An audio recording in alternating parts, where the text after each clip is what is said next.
John's just had to have rapid tranquilization medication this morning after assaulting another patient on the ward.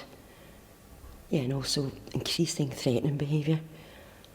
I've just ensured that John's vital signs have been taken. OK, John, I just need to take a set of physical observations.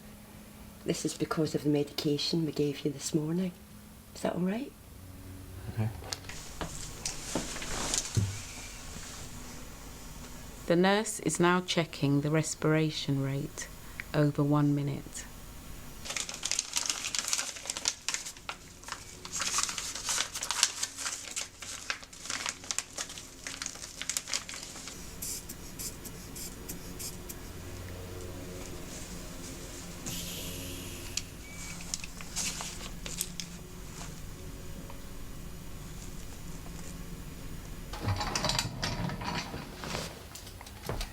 Thanks for letting me do that, John.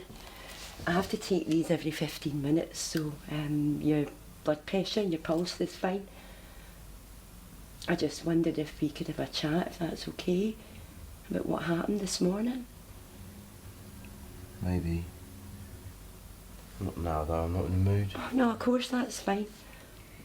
In order to be able to utilise the National Early Warning System and calculate a news score, it is essential to record all the following physical observations: respiration rate, oxygen saturation, temperature, blood pressure, heart rate,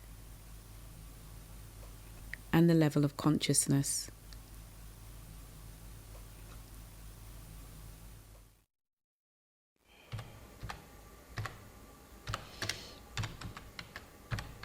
Rapid tranquilization intervention.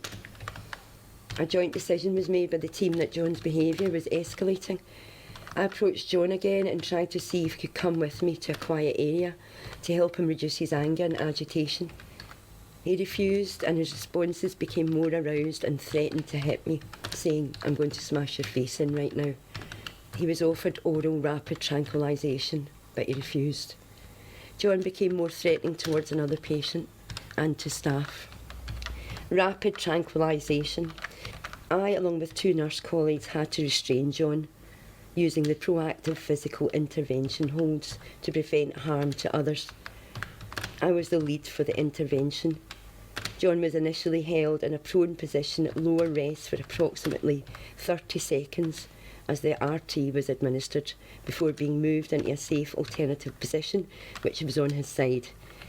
He was administered 5 milligrams of haloperidol, along with 2 milligrams of lorazepam, both IM.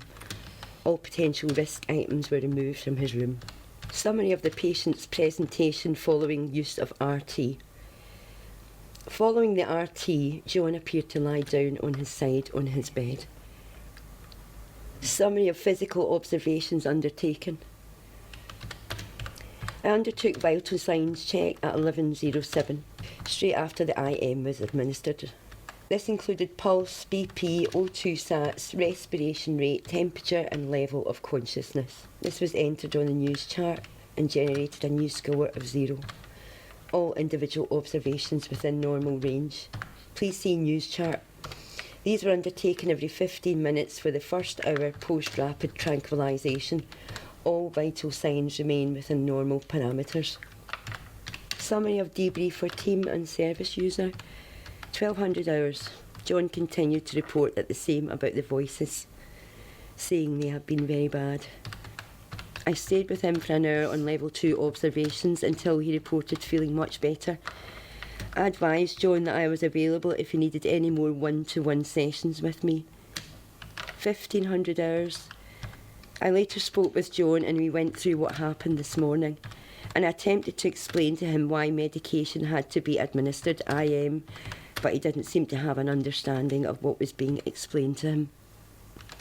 Summary of any changes to care plan or risk assessment following RT. 1800 hours. We talked about what happened this morning that triggered his anger and threatening behaviour. He was able to indicate that he was in fear of his safety in response to auditory hallucinations, telling him to protect himself. We talked about ways that would help him not to feel in fear, and how he might relay this to staff that would feel easy and safe for him. We agreed to put this in his care plan whilst on the ward. We agreed to talk before I went off duty and also to meet tomorrow morning when I'm next on duty. Please see updated care plan. Incident recorded on Ulysses.